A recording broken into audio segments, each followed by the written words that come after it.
আমন্ত্রণ প্রিয় দর্শক, 21 রাতে গত শনিবার সারা দেশে যে বিদ্যুতের মহা বিপর্যয়ের ঘটনাটি ঘটল সেটি সম্বন্ধে নতুন করে কিছু বলার নেই, যার ভোগান্তির শিকার আমরা প্রত্যেকেই।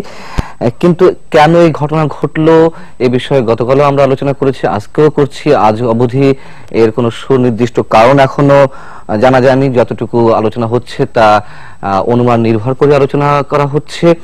এর মধ্যে তদন্ত কমিটি গঠন হয়েছে, কিন্তু প্রশ্ন উঠেছে ঘটনা যেটাই ঘটুক, যে কারণে এই ঘটনা ঘটে থাকুক, আমাদের বিদ্যুৎ নিরাপত্তা নিয়ে প্রশ্ন উঠেছে। আন্তর্জাতিক গণমাধ্যমে বিষয়টি গুরুত্বের সঙ্গে এসেছে। এই বিষয় নিয়ে আমরা কথা বলবো যে বিদ্যুৎ নিরাপত্তা আর আমাদের জন্য কতখানি কাজ করছে। এই বিষয়ে আলোচনার জন্য আমাদের 21 স্টুডিওতে আজ উপস্থিত রয়েছেন বাংলাদেশ প্রকৌশল বিশ্ববিদ্যালয়ের ইলেকট্রিক্যাল অ্যান্ড ইলেকট্রনিক্স ইঞ্জিনিয়ারিং বিভাগের সহযোগী অধ্যাপক ডক্টর আব্দুল হাসিব চৌধুরী, রয়েছেন পাওয়ার সেলের মহাপরিচালক এবং যে তদন্ত কমিটি গঠন হয়েছে তার সদস্য সচিব মোহাম্মদ হোসেন, এবং তার পরপর রয়েছেন এনার্জি রেগুলেটরি কমিশন বিইআরসি এর সদস্য ডক্টর সেলিম মাহমুদ। আমি মোহাম্মদ হোসেন, আপনার কাছে যদি একটু সরাসরি জানতে, আমরা তো বিভিন্ন বিষয় আলোচনা হচ্ছে, ভারত থেকে যে বিদ্যুৎ আসছিল সেটা সঞ্চালনের সময় কোনো সঞ্চালন লাইনে কোনো ত্রুটি দেখা দেওয়াতে এরকম ডিজাস্টারটি ঘটেছে, এটি ঘুরে ফিরে আসছে আলোচনায়। কিন্তু আসলে কি ঘটেছে, যেহেতু তদন্ত হচ্ছে, হয়তো আপনারা বের করবেন, কিন্তু এখনো পর্যন্ত কতটুকু মোটামুটি নিশ্চিত হওয়া গেছে যে এই জায়গাটিতে হতে পারে? ধন্যবাদ আপনাকে। আসলে আপনার সূচনা বক্তব্য কিন্তু সুন্দরভাবে আপনি বলেছেন যে যা কিছু আমরা এখন বলবো সবই অনুমান নির্ভর হবে। যতক্ষণ পর্যন্ত আমরা তথ্য উপাত্ত বিশ্লেষণ করে না বলবো ততক্ষণ পর্যন্ত সবই অনুমান নির্ভর হবে। আপনি ইতিমধ্যে বলছেন কালকে থেকে বিভিন্ন ধরনের অনুমান ভিত্তিক, গুজব ভিত্তিক বক্তব্য এসেছে। আমি শুধু এটুকুই বলবো যে গত শনিবারে 11:30টার দিকে আমাদের পশ্চিমাঞ্চল গ্রিডে একটা ত্রুটি হয়। এটা এখন এই মুহূর্তে আমরা পিন পয়েন্ট করতে পারবো না যতক্ষণ পর্যন্ত আমরা সেই যে ফল্ট ডাটা আমরা না পাবো। সেই ত্রুটির ফলে আমাদের গ্রিড সিস্টেম, যেটাকে আমরা বলি যে ক্যাসকেডিং ইফেক্টের বলে সমস্ত পাওয়ার প্ল্যান্ট গুলো ট্রিপ করে, গ্রিড সিস্টেম আমাদের কলাপস করে। আমরা সেটা তাৎক্ষণিকভাবেই সেটা রেস্টোরেশনের প্রক্রিয়া শুরু হয় এবং আমাদের এনএলডিসি, আমরা যে ন্যাশনাল লোড ডিসপ্যাচ সেন্টার বলি, সেখানকার আমাদের প্রকৌশলীরা, আমাদের বিদ্যুৎ সেক্টরের সিনিয়র প্রকৌশলী সংস্থা প্রধানগণ সেখানে সার্বক্ষণিক কাজ করেছে। এটা তদারকি করেছেন আমাদের সচিব মহোদয়, মাননীয় প্রতিমন্ত্রী, মাননীয় উপদেষ্টা, মাননীয় প্রধানমন্ত্রী। উনি সার্বক্ষণিকভাবে যোগাযোগ করেছেন এবং উনি নির্দেশনা দিয়েছেন। তার ফলশ্রুতিতে আমাদের বিকেল 4:30 নাগাদ আমাদের 800 মেগাওয়াটের মতো আমরা বিদ্যুৎকে আমরা গ্রিডে দিতে পারি। প্রফেসর হাসিব জানেন যে এই একটা গ্রিড যখন কলাপস করে, যত তাৎক্ষণিকভাবে পাওয়ার প্ল্যান্টগুলি ট্রিপ করে, এর উল্টোটা হয় যখন আমি পাওয়ার প্ল্যান্টকে আমার রিস্টার্ট করতে হয়। এবং একটা পাওয়ার প্ল্যান্ট যখন স্টার্ট করবো, আরেকটা পাওয়ার প্ল্যান্ট স্টার্ট করতে গিয়ে তার একটার সাথে আমাদের সিনক্রোনাইজেশনের ব্যাপার থাকে। তো সিনক্রোনাইজেশনের ত্রুটি হওয়াতে আমরা 4:30টার দিকে আবার সিস্টেমটা কলাপস করে, যেটা আমাদের জন্য একটা সেটব্যাক হয়। আমরা আবার 4:30 থেকে আবার রেস্টোরেশন শুরু করে, আল্লাহর রহমতে যখন রাত্রের 11:30 হয়, আমিও সেখানে ছিলাম, তখন আমরা 2400 মেগাওয়াট পর্যন্ত আমরা গ্রিডে বিদ্যুৎ দিতে পেরেছি। এবং ঢাকার বাইরে বেসিক্যালি চট্টগ্রাম, ময়মনসিংহ, সিলেট এবং দক্ষিণবঙ্গ, ওইসব এলাকায় বিদ্যুৎ দেওয়া হয়। প্রশ্ন এর মধ্যে আরেকটু প্রশ্ন উঠেছে, হ্যাঁ বিদ্যুৎ সেটা আপনারা রিস্টোর করেছেন বা রিকভার করার চেষ্টা করেছেন, সবকিছু ঠিক আছে, কিন্তু বিশেষজ্ঞদের কারো পক্ষ থেকে এই অভিযোগটা উঠেছে যে ডিজাস্টার হতেই পারে যে কোনো কারণে, কিন্তু সেটি রিকভার করতে এত বেশি সময় কেন প্রয়োজন হলো, প্রায় 12 ঘন্টা 14 ঘন্টা? আপনি বরং আমাকে এই উত্তরটা দেওয়ার সুযোগ করে দিয়েছেন, সেজন্য আপনাকে ধন্যবাদ। আমি তো মনে করবো যে বিপর্যয় ঘটেছে, দুর্ঘটনা ঘটেছে, এটা তো অস্বীকার করার উপায় নেই। এবং এটা কিন্তু নজির বিহীনও না, কারণ এর নজির আমাদের দেশেও আছে। সিডর পরবর্তীতে আমাদের হয়েছে 2 দিন লেগেছে। এত দীর্ঘ সময় আমি বলছি সেটা যে সিডর পরবর্তীতে আমাদের 2 দিন লেগেছে অধিকাংশ রেস্টোর করতে, 7 দিন লেগেছে সারা বাংলাদেশ করতে। দক্ষিণাঞ্চল আমাদের 7 দিন না, 1 মাস লেগেছে। আচ্ছা, আর আমাদের দেশ ছাড়াও আমাদের দেশ ছাড়াও আপনার পৃথিবীর যে যারা বিশ্বের উন্নত দেশ, আমরা মনে করি আমরা বোধহয় সবকিছুতে অনুন্নত বলে সবকিছুকে আমরা মনে করি যে আমাদের সময় লাগে। 2003 সালে সেই নিউ ইয়র্কের যে ডিজাস্টার, সেখানে তাদের 2 দিন লেগেছে। এরকম ঘটনা ব্রাজিলে ঘটেছে, ভারতে 2012-তে ঘটেছে, এবং তাদের কিন্তু সময়, বললাম যে নিউ ইয়র্কের যে হলো সেটা 2 দিন লেগেছে। আমরা আমাদের প্রকৌশলীরা বরং আমি তো মনে করি যে সারা দেশে যেভাবে সম্পূর্ণ ব্ল্যাকআউট হয়েছে, এবং সেটা আমরা তো বরং আমি তবে একটা জিনিস আপনাকে বলতে চাই যে আমাদের দেশের জনগণকে আমি কৃতজ্ঞতা প্রকাশ করে ধন্যবাদ জানাই যে তাদের যে ধৈর্য সহনশীলতা দেখিয়েছেন, এবং আমরা কিন্তু তাদের কাছ থেকে সময় নিয়েছিলাম আজকে পর্যন্ত, কিন্তু আল্লাহর রহমতে রাত্রের মধ্যে কিন্তু আমরা সেটা রেস্টোর করতে পেরেছি। এটা বরং আমাদের, আমি মনে করি যে আমাদের প্রকৌশলীদের আমাদের সীমিত যে টেকনোলজিক্যাল সীমাবদ্ধ থাকা সত্ত্বেও কিন্তু আমরা সেটা সফল হয়েছে। আব্দুল হাসিব চৌধুরী, আপনার কাছে প্রশ্ন রাখতে চাই যে কি কারণে ঘটেছে, এখন সেই কারণটি তো উদ্ঘাটন আমাদেরকে করতেই হবে, না হলে আমরা সমাধানে পৌঁছতে পারবো না। এটি যেমন গুরুত্বপূর্ণ, ঠিক একইভাবে এটি গুরুত্বপূর্ণ কিনা যে আমাদের ব্যবস্থাগত কোনো ত্রুটি ছিল কিনা। আচ্ছা, আমি প্রথমে কি কারণে ঘটেছে এই সম্পর্কে একটু বলতে চাই। সেটা হচ্ছে যে 2007-এ কিন্তু 3টা ব্ল্যাকআউট হয়েছিল। একটা ছিল 15ই নভেম্বর, সেটা হচ্ছে সিডরের পরদিন ভোরবেলা সকালে 8টার দিকে, এবং তারপরে সেই ব্ল্যাকআউট থেকে গোটা সিস্টেমে কিন্তু ব্ল্যাকআউটে চলে গিয়েছিল। সেখান থেকে রিকভার করার সময় এই সিস্টেমটাকে রেস্টোর করার পর্যায়ে সেদিন সন্ধ্যাতে আবারও ব্ল্যাকআউট হয়, যেটা এবারও হয়েছে যে রেস্টোরেশনের প্রক্রিয়ায় আবার ব্ল্যাকআউট হয়েছিল। সেই প্রশ্নে আমি পরে কথা বলবো। আরেকটা যেটা হয়েছিল 2007-এ, সেটা হচ্ছে 14ই ডিসেম্বরে একটা ব্ল্যাকআউট হয়েছিল, 15ই ডিসেম্বর, রাইট, 15ই ডিসেম্বর। তো এই দুটো ক্ষেত্রেই যেটা হয়েছিল যে সেখানে সরকার কমিটি গঠন করেছিল, এবং পরে কমিটি কিন্তু আমাদের বুয়েটের ইলেকট্রিক্যাল ইঞ্জিনিয়ারিং ডিপার্টমেন্টের কাছে তারা অনুরোধ করেছিলেন যে এটা টেকনিক্যাল বিষয়টা নিয়ে একটু যাতে আমরা দেখি। আমরা সেই সময় রিপোর্ট দিয়েছিলাম, তাতে কিন্তু যথেষ্ট সময় লেগেছিল আমাদের গোটা জিনিসটা এখানে অ্যানালাইসিস করতে। এক্ষেত্রে এখানে পিজিসিবির হাতে কিছু ডাটা রেকর্ডার আছে, ডিজিটাল ফল্ট ডাটা রেকর্ডার আছে। ডিএফটিআর এর ডাটাগুলো অ্যানালাইসিস করতে কিন্তু সময় লাগে। প্লাস এই যে কাসকেডিং, মানে একের পর একটা ধাক্কা খেয়ে আরেকটা পড়ে যাচ্ছে, এই গোটা সিনারিওটাকে মানে পাওয়ার সিস্টেমটাকে মডেলিং করে গোটা সিনারিওটাকে খুঁজে বের করা, এটা কিন্তু যথেষ্ট সময় সাপেক্ষ ব্যাপার। সেই হিসাবে আমি বলবো যে এই টেকনিক্যালি প্রবলেমটা খুঁজে বের করতে সময় দিতে হবে। এখন আমি আসি যে সেই ক্ষেত্রে এই মুহূর্তে আমরা আসলে কি বলতে পারি, এটা ঘটলো কেন। এক্ষেত্রে আমাদের সেই 2007-এর অভিজ্ঞতা থেকে, এবং আমরা যেহেতু পাওয়ার সিস্টেম আমাদের ডিপার্টমেন্ট যথেষ্ট কাজ করে বাংলাদেশের সিস্টেম নিয়ে, তো এই ক্ষেত্রে আমি বলবো একটা হচ্ছে যে আমাদের সিস্টেমের কিছু দুর্বলতা আছে। দুর্বলতা হচ্ছে একটা হচ্ছে যে যেভাবে এখানকার ট্রান্সমিশন সিস্টেমটাকে ইভলভ করেছে, তার একটা বৈশিষ্ট্য হচ্ছে যে ঢাকাকে কেন্দ্র করে এখানে কিন্তু এই হাতের আঙুলের মতো বেরিয়ে গিয়েছে রেডিয়াল ইন নেচার। ঢাকা থেকে সিলেট, ঢাকা থেকে কিশোরগঞ্জ, ময়মনসিংহ, ঢাকা থেকে কুমিল্লা, নোয়াখালী, গোটাটা এই আশুগঞ্জের সঙ্গে কানেক্টেড। তারপর এই ঢাকা থেকে নর্থ বেঙ্গলে 2টো কানেকশন গিয়েছে, ঈশ্বরদীতে একটা, আর আরেকটা হচ্ছে সিরাজগঞ্জে, এবং আবার ঈশ্বরদী থেকে ভেড়ামারায়। এই যে রেডিয়ালিটি, এইটা বলা চলে যে এটাকে বলে পাওয়ার সিস্টেমের ভাষায় যে এটা হচ্ছে একটা উইক নেটওয়ার্ক, এখানে যথেষ্ট মানে মেশিং নেই। এটা একটা দুর্বলতা। আরেকটা দুর্বলতা আছে, সেটা হচ্ছে যে আমাদের সিস্টেমে লো ভোল্টেজের একটা সমস্যা আছে। এর বাইরেও কিছু আছে, যদি আমাকে এলাও করেন, সেটা হচ্ছে যে আমাদের সাবস্টেশনগুলোর রিলায়েবিলিটি কিছু অ্যানালাইসিস আমরা করেছি। তো এই রিলায়েবিলিটি অ্যানালাইসিস করতে গিয়ে দেখেছি যে এমনিতে যে কোনো সিস্টেমে যে কোনো ইকুইপমেন্টে কিন্তু ফেলিওর হতে পারে। তো এই ফেলিওরটা এইখানে এমন ভাবে সিস্টেমটাকে ডিজাইন করতে হয়, ধরা যাক একটা সাবস্টেশন, সেই সাবস্টেশনের ফেলিওরটাকে মানে সম্ভাবনাটাকে কমিয়ে আনা যায়, শূন্য করা যায় না।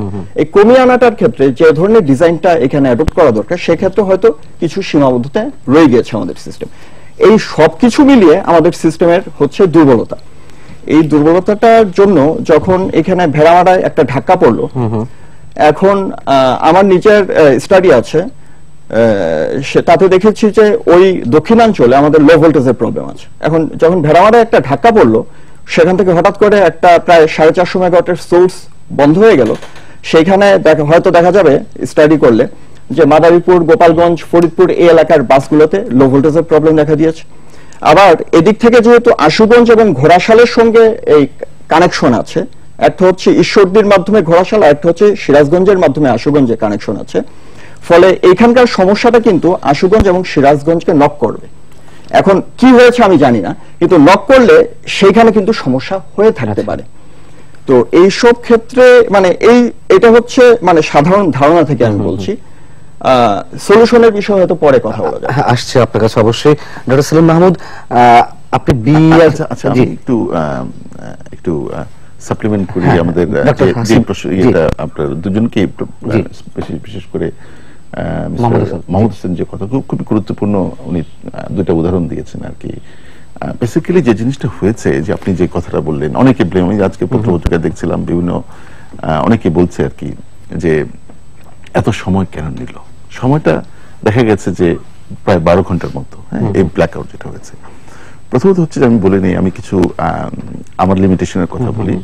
I am not an engineer, আমি এই সেক্টরের টেকনিক্যাল পার্সন না, বাট লিগ্যাল টেকনিক্যাল পার্সন। আমি রেগুলেটরি কমিশন, আলটিমেটলি এই টোটাল সেক্টরের এই টোটাল দায়-দায়িত্ব আমাদের উপর আসে। কারণ যে প্লেয়ার্স গুলো, অর্থাৎ যে পিজিসিবি থেকে শুরু করে আদার জেনারেটিং এন্ড ডিস্ট্রিবিউশন কোম্পানি, সবাই কিন্তু রেগুলেটরি কমিশনের লাইসেন্সি।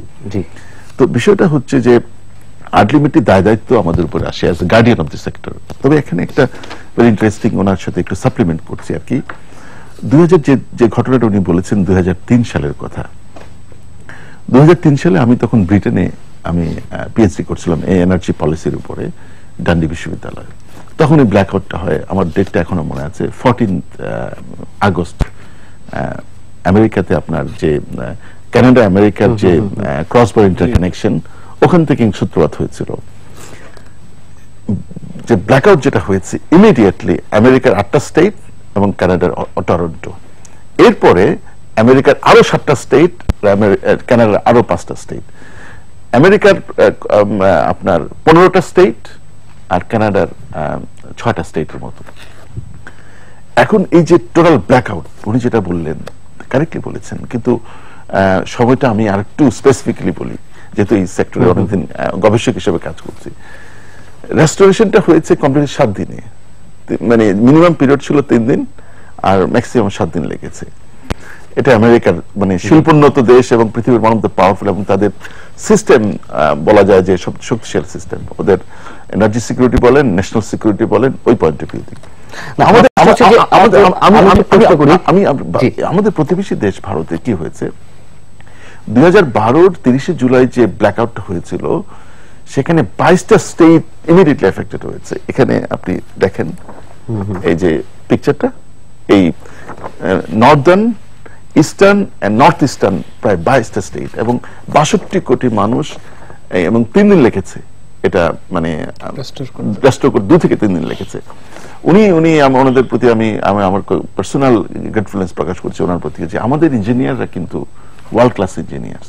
তারা কিন্তু খেয়াল করেন আপনার এই প্রতিকূলতার মধ্যে আমাদের we have lot of limitations. এই যে আমার সামনে একটা এই যে বই দেখতে পাচ্ছেন, এটা হচ্ছে ইলেকট্রিসিটি গ্রিড কোড, যেটা নিয়ে ওনারা আর্লি স্টেজে কাজ করেছেন পাওয়ার সেল থেকে। গ্রিড কোডে এখন আলটিমেটলি ঘুরে ফিরে যে কথাটা আসে গ্রিড কোডে, ভেরি ইন্টারেস্টিং হচ্ছে যে কানাডাতে যে ঘটনাটা ঘটেছিল, সেখানে যে আপনার ইনভেস্টিগেশন কমিটি করেছিল ওদের ন্যাচারাল রিসোর্স মিনিস্টার কানাডার আর আমেরিকার সেক্রেটারি অফ এনার্জি, 2 মন্ত্রী, তাদের নেতৃত্বে একটা টাস্ক ফোর্স করেছিল to investigate the whole issue. Ultimately রিপোর্টটা কি আসছে দেখেন, ভেরি ইন্টারেস্টিং, আমাদের কন্টেক্সটের সাথে কত মিল।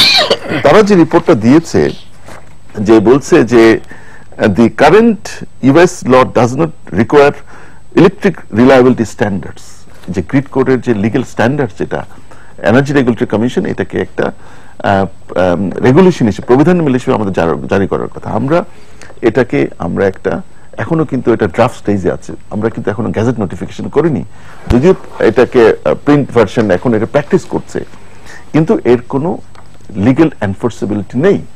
তো এখানে ধরে নিচ্ছি যে অবশ্যই দ্রুততার সাথে এবং খুবই দক্ষতার সঙ্গে বাংলাদেশের যে সমস্যাটা হয়েছিল এটা রিকভার করতে পেরেছে উইদিন শর্ট টাইমে। কিন্তু আমার প্রশ্ন হচ্ছে, আপনি যেটা বললেন যে আপনাদের ক্লায়েন্ট বিএসসি সাথে অতপ্রতভাবে জড়িত, আমি ডেসা ধরি, ডিপিডিসি ধরি, বা যেটা পিজিসিবি ধরি, যেগুলো ধরি। এখন বিষয় হচ্ছে যে এই লাইবিলিটিস আপনি স্পেসিফিক্যালি কার উপর বর্তাবেন? না, এখানে বেসিক্যালি এটা একটা ইনভেস্টিগেশন কমিটি হয়েছে, এবং আপনি যদি গুগলে সার্চ দেন গ্রিড ফেলিউর, আমি ওই জায়গায় আমি ওই কথা শোনার জন্য যে তদন্ত কমিটিতে এখন নিশ্চয়ই কোনো ত্রুটি অবশ্যই ফাইন্ড আউট করা হবে। যদি সেই ক্ষেত্রে বিইআরসি কি ধরনের ভূমিকা নিতে পারে? আপনি খেয়াল করেন, এই যে আমার কাছে একটা এখানে একটা পেপারস আছে, পিজিসিবি অর্থাৎ যে উনি ন্যাশনাল লোড ডিসপাচ সেন্টারের কথা, এনএলডিসি, এটার ওখানকার কি প্লেয়ার হচ্ছে পিজিসিবি। পিজিসিবির একটা আলাদা, এই সেক্টরের একটা আলাদা স্ট্যাটাস আছে, ইন্ডিপেন্ডেন্ট সিস্টেম অপারেটর। তো এখানে আপনার ইউজার হচ্ছে এই এনএলডিসির, মানে এই টোটাল গ্রিড করে আপনার সেখানে জেনারেটিং কোম্পানিজ আছে, ডিস্ট্রিবিউশন কোম্পানিজ আছে, আর মূল প্লেয়ার হচ্ছে, মানে মেইন প্লেয়ার হচ্ছে সিস্টেম অপারেটর হচ্ছে আপনার পিজিসিবি। হ্যাঁ, আর ওনারা হচ্ছে সিস্টেম প্ল্যানার, আমি কারেক্ট? বেসিক্যালি পাওয়ার সেল এবং পাওয়ার মিনিস্ট্রি টোটাল মাস্টার প্ল্যানটা তারা আপডেট করেন পিরিয়ডিক্যালি আর কি। এখন খেয়াল করেন, আলটিমেটলি যে দি এনএলডিসি or the independent system operator and the power system, this is the creation of the grid code. Grid code এই সমস্ত বিষয় আছে। এই যে সমস্ত টেকনিক্যাল স্ট্যান্ডার্ডস আমাদের এগুলো তো এমনি আসে না, ইন্টারন্যাশনাল বেস্ট প্র্যাকটিস থেকে এগুলো টেকনিক্যাল স্ট্যান্ডার্ডস গুলো আসে, ওনাদের মতো ইঞ্জিনিয়াররা কিন্তু এগুলো তৈরি করেছেন, আমাদের এখন ড্রাফট করেছেন। তো এগুলো আসলে আমরা এখনো এগুলো ওইভাবে লিগালি আমরা এনফোর্স করতে পারছি না, বিকজ অফ লিগ্যাল লিমিটেশনস। এখন রেগুলেটরি কমিশন থেকে কিছু দায় দায়িত্ব আমি স্বীকার করছি, এই দায় দায়িত্বটা আসলে রেগুলেটরি কমিশন হিসেবে আমাদের। আমি ওই জায়গাতে আবার আসবো ডক্টর সেলিম মাহমুদ। আমি একটু ডক্টর আব্দুল হাসিব চৌধুরী, সেলিম মাহমুদ বলছিলেন যে আমাদের এখানে ওয়ার্ল্ড ক্লাস স্ট্যান্ডার্ড প্রকৌশলী রয়েছেন, তাদের দক্ষতা, তাদের যোগ্যতা বিবেচনায়, এবং এটা আমরা সবাই স্বীকার করি। আপনি যেটি উল্লেখ করলেন 2007-এ যে ব্ল্যাক আউটটি হয়েছিল, তারপরে আপনাদের কাছে একটি রিপোর্ট চাওয়া হয়েছিল, আপনারা স্টাডি করেছিলেন এবং আপনারা বোধহয় কিছু সুপারিশও করেছিলেন। সেই সুপারিশগুলো কি কি এবং কেন সেগুলো বাস্তবায়ন হলো না? আসলে আমাদের কাছে সে প্রথম পর্যায়ে কিন্তু কোনো সুপারিশ চাওয়া হয়নি। আমাদের কাছে জানতে চাওয়া হয়েছিল যে কেন এই ফেলিওর গুলো হলো। তো আমরা সেগুলি সম্ভাব্য কারণগুলোকে চিহ্নিত করেছিলাম। এরপরে যেটা হয়েছিল সেটা হচ্ছে পিজিসিবি থেকে আমাদের কাছে অনুরোধ করা হয় যে এই যে কমপ্লিট সিস্টেম ব্ল্যাকআউট হয়ে যাচ্ছে, এই ব্ল্যাকআউটটাকে কিভাবে মানে এটাকে মোকাবেলা করা যায়, সিস্টেমটাকে কিভাবে এরকম একটা সমস্যা থেকে বাঁচিয়ে রাখা যায়, সেই কাজটা আমরা করেছিলাম। সেখানে আমরা কিন্তু কিছু সম্ভাব্য মানে সলিউশনস আমরা দিয়েছিলাম। যেমন যার মধ্যে একটা হচ্ছে যে যখনই আপনার ধরুন হঠাৎ করে সিস্টেম থেকে হঠাৎ করে বড় একটা জেনারেশন চলে গেল, তাহলে আমাদের লোডটা কিন্তু কানেক্টেড আছে, লোকে তো সুইচ অফ করে দিচ্ছে না সাথে সাথে। সেই অবস্থায় যেটা হয় সিস্টেমের ফ্রিকোয়েন্সিটা কমে আসতে থাকে। এই ব্লাড প্রেশার যেরকম আমাদের শরীরের দেহের অবস্থার একটা ইন্ডিকেশন, তেমনি ফ্রিকোয়েন্সিটা আমাদের সিস্টেমের একটা ইন্ডিকেটর হিসেবে কাজ করে। সিস্টেমের ফ্রিকোয়েন্সি যখন কমে আসতে থাকে, এটা যদি মানে তাকে ধরে রাখা না যায়, তাহলে একটা পয়েন্টে গিয়ে কিন্তু সিস্টেম কলাপস করে যায়। আমাদের সেক্ষেত্রে সাজেশন ছিল যে সেটা হচ্ছে যে এই বিভিন্ন পয়েন্টে লোড সেন্টারে কিভাবে ফ্রিকোয়েন্সি ডিপেন্ডেন্ট লোড শেডিং করতে হবে, যেটা ইতিমধ্যে কিছুটা কিন্তু করা হয়, কিন্তু সেটা আমরা যেভাবে স্টাডি করে দেখিয়েছিলাম সেভাবে আসলে ঠিক সেভাবে এখনকার সেটিংটা নেই। এবং এক্সট্রিম কেস আমরা যেটা বলেছিলাম সেটা হচ্ছে যে আমাদের কিছু কিছু অঞ্চলকে আইল্যান্ড আকারে বাঁচিয়ে রাখা সম্ভব। যেমন ধরুন যে আপনার সিলেট অঞ্চল কিন্তু হচ্ছে সেখানে জেনারেশন বেশি, সেখানে সেই তুলনায় ডিমান্ডটা কম। ফলে সিলেট থেকে কিন্তু পাওয়ার একটা হচ্ছে শাহজিবাজার হয়ে আশুগঞ্জে পাওয়ার ইনজেকশন হয়, পাওয়ার পাঠায়, আর একটা হচ্ছে বিবিয়ানা হয়ে কুমিল্লার নর্থে পাওয়ার আসে। এখন ধরুন এইখানে ভেড়ামারা একটা সমস্যা হলো, তার ধাক্কা হতো আশুগঞ্জে বা ঘোড়াশালে কোনো সমস্যা হয়েছে, কাসকেডিং ফেলিওর হচ্ছে। এই অবস্থাতে সিলেট অঞ্চলকে তো বাঁচিয়ে রাখা সম্ভব ছিল যদি আমরা সিলেটকে বাকি সিস্টেম থেকে আলাদা করে নিতাম। তো আমাদের সেই সময় যে ইয়েটা ছিল সলিউশনের ক্ষেত্রে আমরা বলেছিলাম যে সারা দেশকে অন্তত 6টা আইল্যান্ডে ভাগ করা সম্ভব এবং তার মধ্যে কয়েকটা আইল্যান্ডকে রক্ষা করা সম্ভব। প্লাস প্রথম স্টেজে ফ্রিকোয়েন্সি ডিপেন্ডেন্ট এখানে লোডশেডিং এর ক্ষেত্রে আমাদের কিছু একদম সুনির্দিষ্ট প্রস্তাব সেখানে ছিল। ইতিমধ্যে সিস্টেমটা তো এক্সপ্যান্ডেড হয়ে সহজে বলে সবকিছু জাতীয় গ্রিডের সাথে সম্পৃক্ত থাকবে এমন না, এটা হচ্ছে মানে যখন মানে একটা এক্সট্রিম একটা সিচুয়েশন হচ্ছে তখন ডিসেন্ট্রালাইজ করে সিস্টেমটাকে বাঁচিয়ে রাখা সম্ভব। এটা ছিল আমাদের একটা মেজর একটা এগুলো তো এক পর্যায়ে আপনারা তো সুপারিশ দিয়েছিলেন, সুপারিশ করেছিলেন, তো পরবর্তীতে কেন হলো না? এক্ষেত্রে যেটা আমি বলবো সেটা হচ্ছে যে আসলে তো আমরা পিজিসিবি কে বলেছিলাম যে এভাবে এটা করা যেতে পারে, কিন্তু পিজিসিবি তো আসলে এককভাবে এই সিদ্ধান্তটা নিতে পারে না। যেমন ধরুন আপনার গ্রিড কোড, এই গ্রিড কোডটা কিন্তু পিজিসিবির জন্য একটা গাইডলাইন হিসেবে কাজ করে, কিভাবে সে সিস্টেমটাকে এখানে রক্ষা করবে ইত্যাদি। সেক্ষেত্রে প্রসঙ্গত আমি বলি যে ডক্টর সেলিম মাহমুদ বলেছেন যে আমাদের দেশের বিশেষজ্ঞরা আছেন, কিন্তু গ্রিড কোডটা কিন্তু করার সময় আমাদের কাছে কিন্তু কোনো যোগাযোগ করা হয়নি, এটা কিন্তু বাইরের বিশেষজ্ঞদের দিয়ে করা। এবং তার ফলে আমরা দেখেছি, মানে আমি নিজে স্টাডি করি, তো এখানে সার্টেন সমস্যা আছে যে এটা হয়তো প্রসঙ্গে পরে আলাপ করা যাবে। তো এই ক্ষেত্রে মানে পিজিসিবি যদি সেটা ইমপ্লিমেন্ট করতে চায় আমাদের যে সুপারিশটা, সেক্ষেত্রে গ্রিড কোডটা তার লিগ্যাল বেসিসটা কি হবে? ধরেন যে এখানে সিস্টেম ডিসইন্টিগ্রেশনের একটা জিনিসপত্র পিজিসিবি ইমপ্লিমেন্ট করলো, এখন এটা কি লিগ্যালি কোনো সমস্যা আছে কিনা না, এই ডিসইন্টিগ্রেশনের ক্ষেত্রে এখানে অন্য কোনো মানে এখানে হয়তো বলতে পারে যে ডেস্কো বলতে পারে বা এখানে ডিপিটিসি বলতে পারে যে আমাদেরকে বিদ্যুৎ দিয়ে অন্যদেরকে আপনার কেটে দিন। অর্থাৎ সরকারের পলিসিতে কোনো সমস্যা হচ্ছে? আপনি সরকারের এই ইমপ্লিমেন্টেশনের ক্ষেত্রে সরকারের পলিসিগত কিছু সিদ্ধান্তের ব্যাপার আছে। মোহাম্মদ হোসেন, আপনি এই জায়গাতে কি বলবেন, যেখানে আমরা সবাই স্বীকার করছি যে দেশের দক্ষ প্রকৌশলী রয়েছেন, ওয়ার্ল্ড ক্লাস স্ট্যান্ডার্ড তাদের স্ট্যান্ডার্ডটি, তাহলে কেন আমরা তাদের সহযোগিতা নিতে পারছি না? এবং যেটা বললেন যে গ্রিড করার সময় আমরা বাইরের প্রকৌশলীদের সহযোগিতা নিয়েছিলাম, আমাদের প্রকৌশলীদেরকে আমরা অন্ধকারে রেখেছিলাম, এই যে একজন এক্সপার্ট হিসেবে আপনি কিভাবে মন্তব্য করবেন? ধন্যবাদ। আমার মনে হয় যেটা প্রফেসর হাসিব যেটা বললো যে এই রিপোর্টের অংশটা আমার কাছে আছে, আমরা as a responsible committee we want to honor all the previous committee reports, এবং আমরা already we have started reviewing this report, এবং এটা কিন্তু এখন এই সমস্যা আমাকে বলতে শেষ করতে না দিতে হবে না। এটা কিন্তু যেটা হাসিব বললো, এটা কিন্তু শুধু পিজিসিবির রিপোর্ট না, it has been owned by the government, এবং সেই এটা যেমন আমার কাছ থেকে এটা আমি আছে, আমি কোনো পিজিসিবির কাছে এটা গভর্নমেন্ট এটার আলোকে একটা এসওপি পর্যন্ত করে দিয়েছে, স্ট্যান্ডার্ড অপারেটিং প্রসিডিউর কিভাবে করবে, যেটা ইনডাইরেক্টলি গ্রিড কোড আর কি। সেখানে এখন আমরা যেটা কমিটি দেখব, এখন ধরেন সরকার সিদ্ধান্ত দিল, আপনি জানেন এদেশের তো মানুষ, সেটা বাস্তবায়ন তো সব জায়গায় সব ডিপার্টমেন্টে সমানভাবে হচ্ছে বা করছে, এটা মানে জোর করে বলার কোনো ইয়ে নাই আমাদের। আমরা এখন দেখবো যে ওগুলি ঠিক মতো প্রপারলি এনফোর্স হয়েছে কিনা, ইমপ্লিমেন্টেড হয়েছে কিনা। যদি না হয় নিশ্চয়ই সেখানেই কোনো হয়তো ত্রুটি থাকতে পারে, সেগুলো যেন ভবিষ্যতে যেন আর ফার্দার রিপিট করা না হয় সেটা আমরা দেখব। আর যেটা গ্রিড কোডের ব্যাপারে আমার যেটা মনে হয়, আমাদের তো হয়তো বুয়েটের সাথে কনসাল্ট করা হয় নাই, উনি ভালো জবাব দেবেন, কিন্তু আমি যেটা বুঝলাম আমাদের সাথে কনসাল্ট হয়েছে, বিভিন্ন ইউটিলিটি গুলোর সাথে আলাপ হয়েছে, সামা হয়তো বুয়েট ওভারসাইড হয়ে গেছে, কিন্তু আমাদের ইঞ্জিনিয়াররা গ্রিড কোড করছে, বাইরের কনসালটেন্ট আমরা কনসালটেন্টদেরকে করাই, এটা অনেকটা বলা যায় একটা ফ্রেমওয়ার্ক দাঁড় করানো, এরপরে কিন্তু এটার কাস্টমাইজেশন কিন্তু আমাদের লোকজনে করে, এবং আমরা যেটা করি সেটাই প্রপারলি হয়। That has been done. Somehow BUET হয়তো ওভারলুকড হয়ে গেছে, এটা উনি ভালো জবাব দিবেন। ওনাকে সাপ্লিমেন্ট করছি, আসলে উনি ওনার স্টেটমেন্টটা পার্শিয়ালি কারেক্ট, মানে আমরা বুয়েট অ্যাজ ইনস্টিটিউশন এটা কনসালটেন্সি কাজটা কিন্তু বুয়েট করেনি, আমি হয়তো ওটাই আপনি মিন করেছেন না, তবে ওই জায়গাটা যদি ওটা মিন না করে থাকেন, এটা আসলে ওই যে আমেরিকান এক্সপার্টরা, আসলে আমেরিকান কনসালটেন্টরা ইনিশিয়ালি কাজটা করেছে, এবং ওনাদের আর্লি স্টেজে ওনাদের পাওয়ার সেলের অনেক ইয়ে ছিল, কন্ট্রিবিউশন ছিল। পরবর্তীকালে রেগুলেটরি কমিশন টেক ওভার আমরা যখন করলাম, তখন ইউএস কনসালটেন্টরা এখানে আসছিলেন। এখানে যে জিনিসটা আমরা যেভাবে শুধু বুয়েট না, আমরা ওভারঅল আমাদের যে ইঞ্জিনিয়ারিং কমিউনিটি সবাইকে ইনভলভ করেছে কিভাবে, আমাদের প্রত্যেকটা রেগুলেশন আমাদের প্রি পাবলিকেশন একটা ফেজ আছে, এটা অনেকটা পাবলিক হিয়ারিং এর মতো, একটা ড্রাফট ইনিশিয়াল ড্রাফট কনসালটেন্টরা তৈরি করে দেয়, আমরা দেখে একটা আমরা ইয়ার জন্য পাবলিক কনসালটেশনের জন্য, পাবলিক পার্টিসিপেশনের জন্য ওয়েবসাইটে দেই বা ড্রাফটগুলো বিভিন্ন জায়গায় পাঠাই। And BUET is a major stake holder.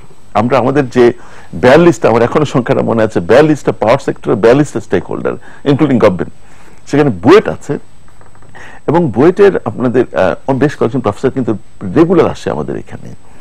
এর বাইরে আপনার ওই যে চুয়েট আছে, অন্যান্য প্রফেসরও আসেন। তো ওই যে আমাদের প্রি পাবলিকেশন ফেজে যখন আমরা টেকনিক্যাল কনফারেন্সের মাধ্যমে in the form of technical conference আমরা সবার মতামত চেয়েছিলাম, বুয়েটের কাছ থেকে কিন্তু বিশেষভাবে মতামত চেয়েছিলাম এবং এখানে কিন্তু বুয়েটের মতামত ছিল, বাট ওইভাবে মতামত নেওয়া পর্যন্ত কি শেষ? ইমপ্লিমেন্টেশনের ক্ষেত্রে কি করা যেতে পারে? আমরা এখনো চূড়ান্ত করিনি।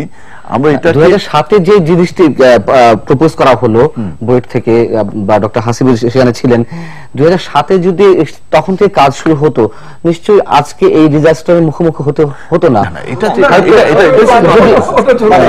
আমরা স্বাভাবিকভাবে সেটা আশা করতে পারি। এটা ডিফারেন্ট জিনিস। এখানে যেটা হলো কি যে আমি হাসিব পরে বলে আমি একটু বলি, সেটা হলো যে হাসিব যেগুলো যে মিজাজগুলোর কথা ওগুলো যদি প্রপারলি প্রতিপালন হয়ে থাকে, আমরা বিশ্বাস করি হয়তো হয়নি, তাহলে হয়তো যে এই যে ডিজাস্টার যেটা সেটা ফল্ট হতো, রিমিডিয়াল ডিজাস্টার দ্রুত হতো, আমি সেটাই বলছি, এবং স্বল্প পরিসরে হতো। হ্যাঁ, সেই জিনিসটা কিন্তু ফল্ট হবে না, ডিজাস্টার তো হতেই পারে, যে কোনো কারণে হতে পারে। আমি বলছি এত বড় ডিজাস্টার না। আচ্ছা, আমি এখানে একটু অ্যাড করি। ধরুন আপনার এখানে আমাদের দেশে এখন নিউক্লিয়ার পাওয়ার প্ল্যান্টের কথা বলা হচ্ছে। আপনি চিন্তা করে দেখুন, একটা নিউক্লিয়ার পাওয়ার প্ল্যান্ট বাংলাদেশে আছে, এই অবস্থায় সিস্টেম ব্ল্যাকআউট হয়েছে, এইটা কিন্তু একটা মেজর একটা ডিজাস্টার।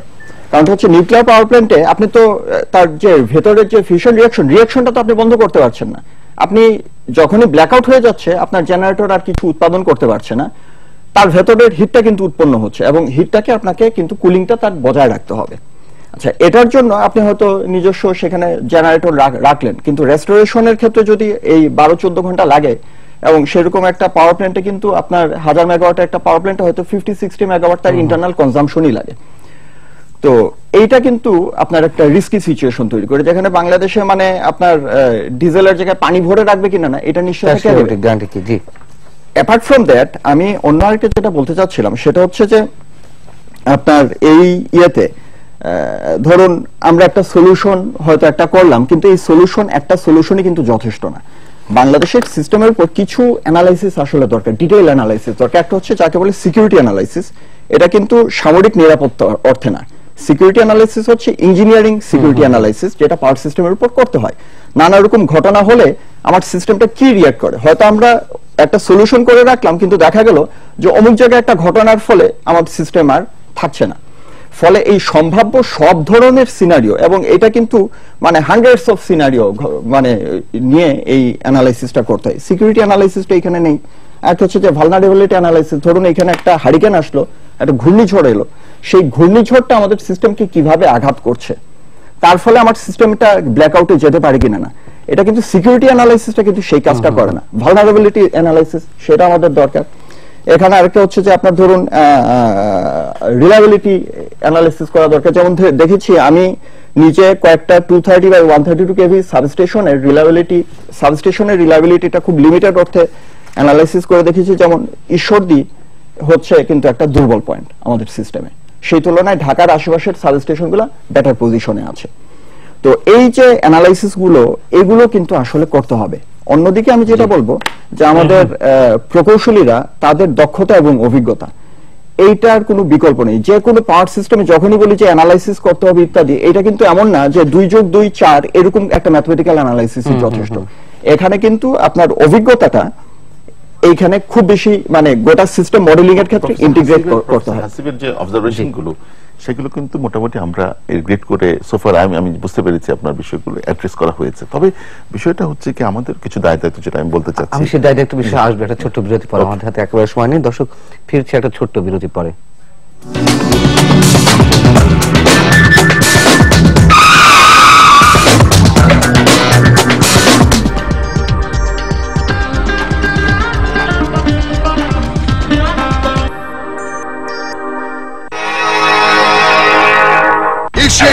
টাটা এইস EX2 নতুন ডিজাইন, আধুনিক ড্যাশবোর্ড, অধিক মাইলেজ, দামে কম কামে বেশি। Little motors limited.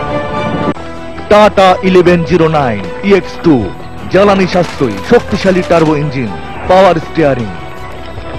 Little motors limited. এসে গেল জ্বালানি সাশ্রয়ী সিলেট কার টাটা ইন্ডিগো ECS। একবার ফুয়েল নিয়ে 600 কিলোমিটার পথ চলা, প্রতি কিলোমিটার খরচ মাত্র 4 টাকা। Little motors limited.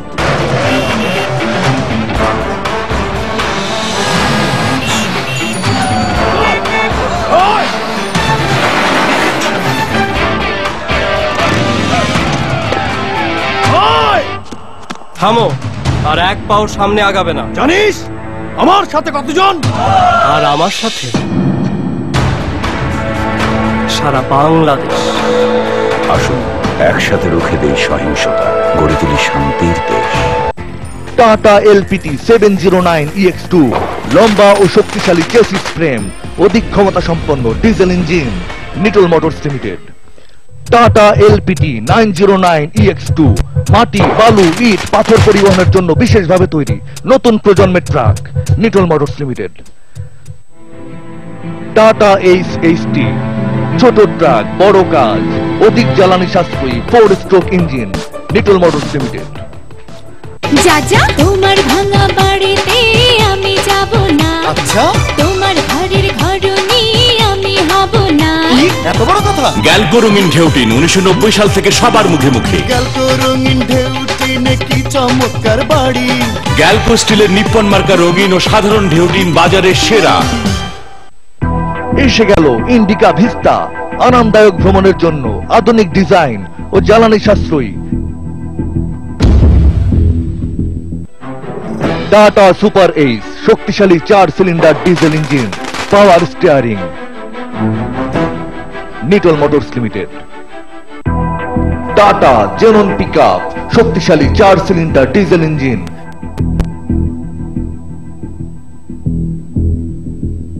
টাটা নিয়ে এলো এলপিটি 1615 EX2, 23 ফিট লম্বা চেসিস। এই প্রথম বাংলাদেশের সবচেয়ে শক্তিশালী truck, Nitol motors limited. Tata SFC 709 tipper, অধিক ক্ষমতা সম্পন্ন শক্তিশালী টার্বো চার্জ ইঞ্জিন, জ্বালানি সাশ্রয়ী, Nitol motors limited. Tata LPS 4018 x prime mover, আধুনিক শক্তিশালী ইউরো 2 ইঞ্জিন, জ্বালানি সাশ্রয়ী, বড় ফুয়েল ট্যাঙ্ক, যা নিশ্চিন্ত করে দূরের যাত্রা।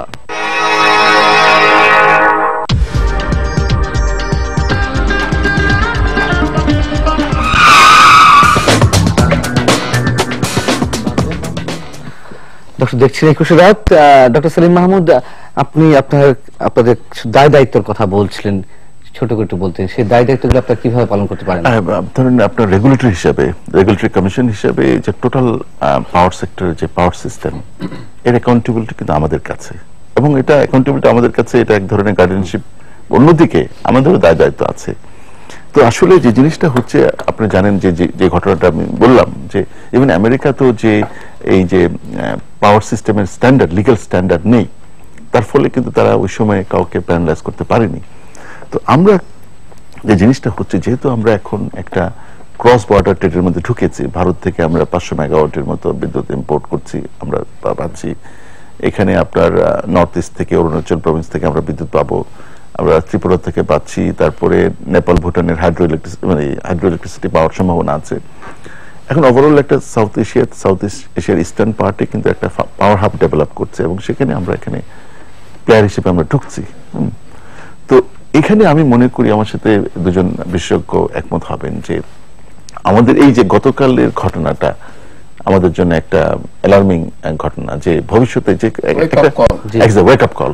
একটা অনেকেই বলছেন যে মানে এটা এত বড় একটা ঘটনা ঘটলো, বা অনেকে আবার পুরো সিস্টেমটাকে, মাস্টার প্ল্যানকে দায়ী করছেন যে এত জেনারেশন করেছে, এগুলোই নাকি এখন একটা অনেকে তো এটা বলছে যে quick rental power plant design ছাড়া বোধহয় ইনক্লুড করা হচ্ছে না। তাহলে আমেরিকাতে কেন এই ব্ল্যাকআউট হচ্ছে, ইন্ডিয়াতে কেন ব্ল্যাকআউট হচ্ছে? তাদের কি সিস্টেম কি দুর্বল? তাদের কি কোনো মাস্টার প্ল্যান নেই? এখন যে জিনিসটা হচ্ছে, এটা আপনি যদি গুগলে এই ব্ল্যাকআউট বা গ্রিড ফেলিউর দেখেন, you will be list of long list of failures, এবং সেখানে আমেরিকাতে বহু, ব্রাজিলে 99 হয়েছিল ব্যাপক, ইন্ডিয়াতে 2012-তে 62 কোটি মানুষ এফেক্টেড হয়েছে। এখন ঘটনা সেগুলো আমরা ডিফেন্স হিসেবে বলছি না, আমরা বলছি যে আমাদের ওভারঅল একটা পিকচার, এখানে পলিসি লেভেলে গভর্নমেন্ট আছে, আর আমরা রেগুলেটরি অ্যাসপেক্টে ওনারা দে আর ইন দ্য গভর্নমেন্ট। এখানে একটা টোটাল আমাদের যে মাস্টার প্ল্যান সবই আছে, একাডেমিক্যালি, থিওরিটিক্যালি সবই আমাদের আছে। এখন এর এনফোর্সমেন্ট, এই যে গ্রিড কোড যেটা আছে, এর কোনো লিগ্যাল এনফোর্সিবিলিটি নেই এখন। এটাকে যে এনএলডিসি আছে এবং টোটাল আমাদের যে পিজিসিবি, যে আমাদের ইন্ডিপেন্ডেন্ট সিস্টেম অপারেটর, এটাকে মানে এনফোর্স করানো, এবং যে ইন্টারন্যাশনাল স্ট্যান্ডার্ড যেগুলো আমাদের এখানে ইনকর্পোরেট হয়েছে, সেগুলো এনফোর্স করা। একটা বিষয় আমি কালকে লেসন্স লার্ন হিসেবে বলছি যে দেখেন, কালকে যে ঘটনাটা ঘটেছে, উনি কারেক্টলি বলেছেন, পৃথিবীর অনেক দেশে, উন্নত দেশে কিন্তু এই সমস্ত ঘটনায় কিন্তু ব্যাপক দাঙ্গা এবং ডাকাতি চুরি হয়। আমাদের এখানে সেটা হয়নি, মানুষ অনেক পিসফুলি। এবং আমি একটা জিনিস খেয়াল করেছি, এত কিছুর পরেও যে একটা ঘটনা ঘটেছে, তারপরে কিন্তু আমাদের যে পলিটিক্যাল সিস্টেমের উপরে কিন্তু মানুষের একটা আস্থা এখনো আছে। এবং মাননীয় প্রধানমন্ত্রী গণভবন থেকে সার্বিকভাবে কিন্তু এই বিষয়গুলো দর্শক রয়েছেন অনেকক্ষণ ধরে ফোনে। হ্যালো দর্শক, কে রয়েছেন ফোনে? হ্যালো, আসসালামু আলাইকুম জনাব পান্না, আমি সৌদি আরব থেকে রাসেল। জি বলুন। আমার বিনীত প্রশ্নটা হচ্ছে, পরনির্ভরশীলতা কতটুকু বিপজ্জনক এবং ভয়াবহ হতে পারে? গতকালের বিদ্যুতের সব সার্কিট ব্রেকার ফেল করার মাধ্যমে তা প্রমাণিত। এখন ভবিষ্যতে এরকম ফেলিং প্রতিরোধে কি কি ব্যবস্থা নেওয়া যেতে পারে এবং বাংলাদেশকে যাতে বিদ্যুৎ ক্ষেত্রে কিভাবে আত্মনির্ভরশীল করা যায়? জি, আপনাকে অনেক ধন্যবাদ প্রিয় দর্শক, পরনির্ভরশীলতার কথা জানিয়েছেন। যে আরেকটা ফোন রয়েছেন। হ্যালো দর্শক, কে রয়েছেন? হ্যালো, আসসালামু আলাইকুম। জি, ওয়ালাইকুম আসসালাম। একজন কর্মকর্তা বলছি। জি। তো গতকালকে আমার অবজারভেশন যেটা, যে আমার এসবিডিসি 450 মেগাওয়াট চলে গেল সিস্টেম থেকে, অথচ সিস্টেম ফল্ট করলো। কিন্তু এর আগেও 450, 500 বা 1000 মেগাওয়াট যাওয়ার পর সিস্টেম ফল্ট করে নাই। একটা মাত্র কারণ আমার কালকে অবজারভেশন, যে আমাদের যে টোটাল সিস্টেমে যে প্রোটেকশন সিস্টেম করছে, কারণ আমার আন্ডার ফ্রিকোয়েন্সিতে আমার প্রায় 400-500 মেগাওয়াট কাট অফ হয়ে গেলে কিন্তু সিস্টেম নর্মাল হয়ে যাওয়ার কথা, কিন্তু সেটা হয়নি। আর আরেকটা সবচেয়ে অবাক করার বিষয় হলো যে এখানে হায়ার ক্যালিবারের অনেক ইঞ্জিনিয়ার থাকা সত্ত্বেও একজন রিটায়ার্ড পারসন, একজন ডিপ্লোমা ইঞ্জিনিয়ারকে দিয়ে কিন্তু সিস্টেম রেস্টোর করানো হয়েছে। 36 বছর অধিক একজন ডিপ্লোমা ইঞ্জিনিয়ারকে ডেকে নিয়ে এসে রিটায়ার্ড পারসন ওনাকে দিয়ে সিস্টেম রিটায়ার মানে নর্মাল করা হয়েছে। তাহলে আমরা এই কোনটির ক্ষেত্রে সুনির্দিষ্ট করে বলবেন? হায়ার এডুকেশনটা বিষয় না, বিষয়টা হচ্ছে যে এক্সপেরিয়েন্সটাকে ঠিকমতো কাজে লাগানো হয়নি ইতিপূর্বে, যার জন্য বিলম্ব হচ্ছে আর কি। জি, আপনাকে অনেক ধন্যবাদ প্রিয় দর্শক। মোহাম্মদ হোসেন, আপনি প্রশ্ন দুটোর উত্তর দিবেন। আমার মনে হয় যে আমাদের যে প্রথম যে প্রশ্নদাতা, উনি তো আসলে প্রশ্ন করেন না, উনি নিজেই সলিউশন দিয়ে দিয়েছেন যে আমাদের পরনির্ভরতার কারণেই।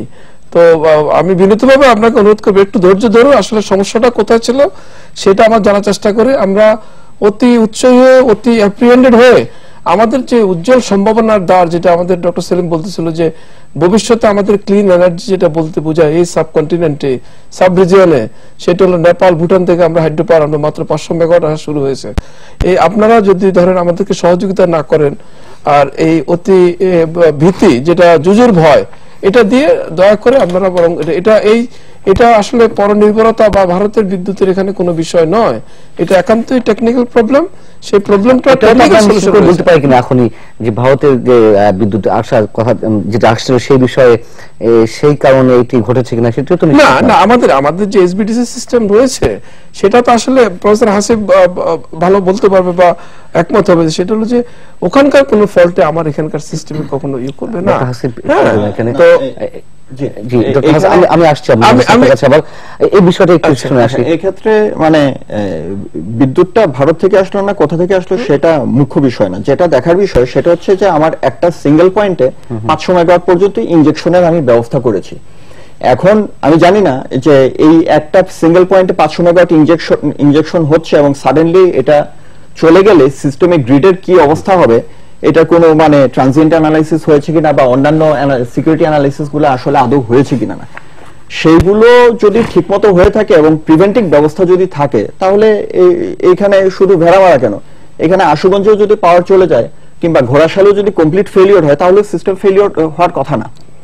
দর্শক যে বলেছেন যে মানে 500 মেগাওয়াট এর আগেও গিয়েছে কিন্তু লোকজন টের পায়নি, হয়তো আংশিক এখানে গিয়েছে ওই প্রশ্নটির ক্ষেত্রে। আচ্ছা, আর যেটা আমাদের দ্বিতীয় প্রশ্নটা, উনি টেকনিক্যাল মানুষ, ওনার কনসার্নটাকে বরং আমি অ্যাপ্রিশিয়েট করি এবং আমরাও জেনেছি এবং সবে যেটা দর্শককে বলবো যে আমরা শুনেছি যে আন্ডার ফ্রিকোয়েন্সি রিলের মাধ্যমে 700 মেগাওয়াট কাট করা হয়েছে। যদি তাই হয় তাহলে সিস্টেম কলাপস করার কথা না, এবং সেটা আমরা দেখব যে সত্যিকার অর্থে সেটা হয়েছে কিনা।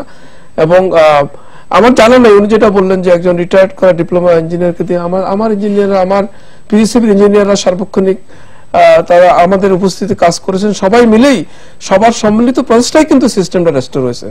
সুতরাং আমি বলবো না যে এটা আমাদের এক্সিলেন্সের অভাব রয়েছে অথবা আমাদের প্রকৌশলীদের অদক্ষতার বিষয় রয়েছে বা দক্ষতার ঘাটতি রয়েছে।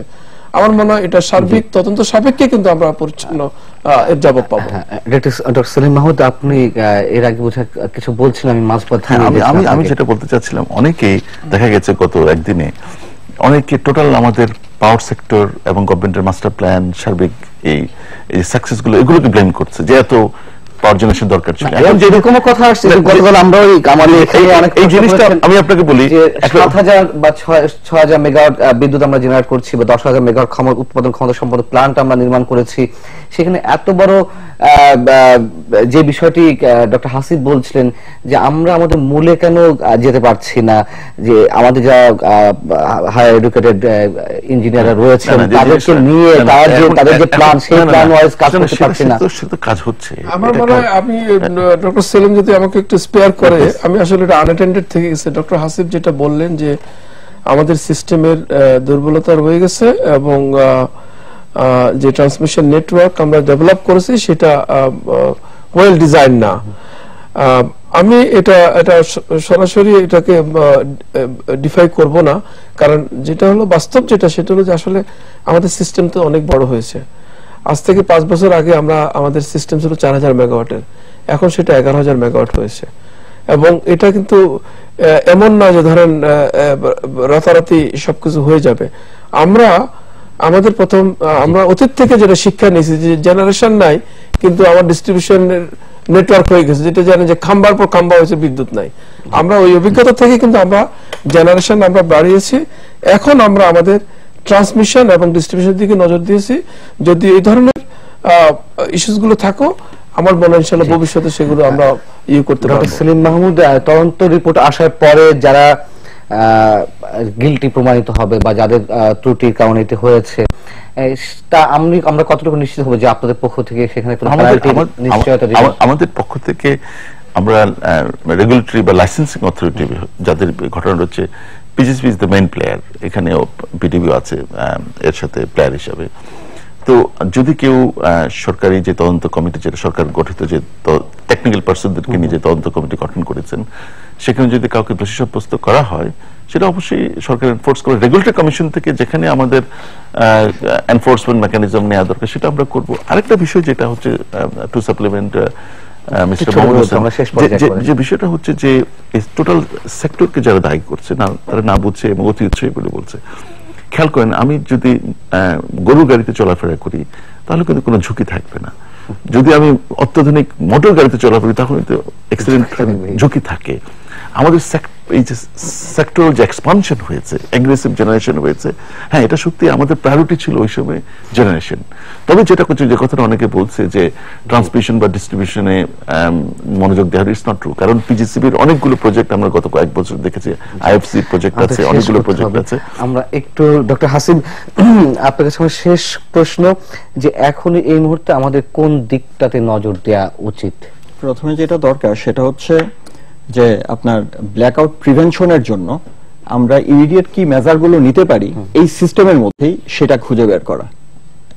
আপনি একটা প্রশ্ন করেছেন, সেটা হচ্ছে যে কারা দায়ী, তাদের শাস্তিগুলোর ব্যবস্থা নেওয়ার প্রশ্ন। আমি বলবো যে যদি এমন একটা সিস্টেম থাকে যে 1 2 5 মিলে একটা সিস্টেমকে ব্ল্যাকআউট করে দিতে পারে, তাহলে সমস্যাটা ওই ব্যক্তিদের না, সমস্যাটা সিস্টেমের। তো সিস্টেমের এই প্রিভেনশনটা প্রথমে আমাদের দেখা উচিত, তারপরে অন্যান্য ইস্যুসগুলো আমাদেরকে মোকাবেলা করতে হবে। জি, অনেক ধন্যবাদ। আমাদের হয়তো এই বিষয়ে এত ক্রিটিক্যাল এবং হাইলি টেকনিক্যাল বিষয়ে অনেক বিষয় আলোচনা ছিল, সময় স্বল্পতা করতে পারছেন, নিশ্চয়ই অন্য কোনোদিন করবো। ধন্যবাদ ডক্টর হাসিব চৌধুরী, ধন্যবাদ মোহাম্মদ হোসেন, ধন্যবাদ ডক্টর সেলিম মাহমুদ। দর্শক, শেষ করতে হচ্ছে, নিশ্চয়ই এই আলোচনার মধ্যে দিয়ে আমরা হয়তো এক জায়গায় পৌঁছবো যে বিদ্যুৎ নিরাপত্তা যে বিষয়টি সরকার পক্ষ থেকে বলা হচ্ছে সেটি অবশ্যই কার্যকর হবে, সে আশাবাদ আমরা করতেই পারি। অন্তত বাস্তবতার দিকেই আমরা সেদিকে হেঁটে যাব। শুভরাত্রি।